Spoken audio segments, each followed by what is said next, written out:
And finally, God appears at the end, the 28th chapter. And he comes in a whirlwind. And he refutes the advice of all these three friends. Who is this, he says, that darkeneth counsel with words without knowledge? Now stand you up like a man and answer like a man. Were you there when I laid the foundations of the earth? When the morning stars sang together and all the sons of God shouted for joy? And then he goes on to ask Job a series of questions,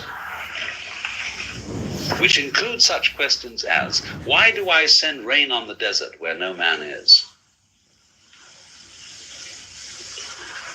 Why can you catch the Leviathan with a hook? Can you bind the influences of the Pleiades and make them work for you? Or can you loosen the astrological influences of this constellation of Orion? Can you do all this? And what is it all about? So a series of questions are delivered to Job, none of which have any answer. And the effect of these questions on Job is to solve his problem. And ordinary interpreters of the book of Job always say that this isn't really the answer. They say the book of Job raises the question and doesn't answer the question. It does answer the question. It answers the question by asking questions, all of which seem to reflect that in some curious way, the universe doesn't make sense.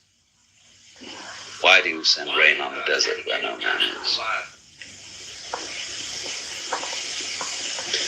Now, what about that? See, our trouble is that where we really get into difficulty in life is that we expect everything to make sense. And then we get disappointed. We expect, for example, that time is going to solve our problems. That there's going to come a day in the future when we will be finally satisfied. And so things make sense, we say of something. It is sensible, it is satisfactory, it is good, because we feel it has a future. It's going to get somewhere, and we're going to arrive. Our whole education is programmed with the idea that there is a good time coming when we are going to arrive. We're going to be there. When you're a child, you see, you're not here yet. You're treated as a merely probationary human being. And they get you involved in the system where you go up step by step through the various grades. When you get out of college, you go up step by step through the various grades of business or your profession or whatever it is, always with the thought that the thing is ahead of you. See? It's going to make sense. And perhaps the universe doesn't work that way at all.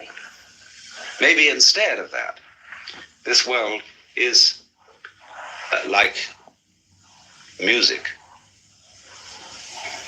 where the goal of music is certainly not in the future. You don't play a symphony in order to reach the end of the symphony, because then the best orchestra would be the one that played the fastest.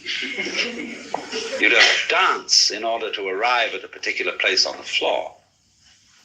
And so Chesterton's view of the world is an essentially musical view, a dancing view of the world, in which the object of the creation is not some far-off divine event, which is the goal, but the object of the creation is the kind of musicality of it, the very nonsense of it, as it unfolds. And so,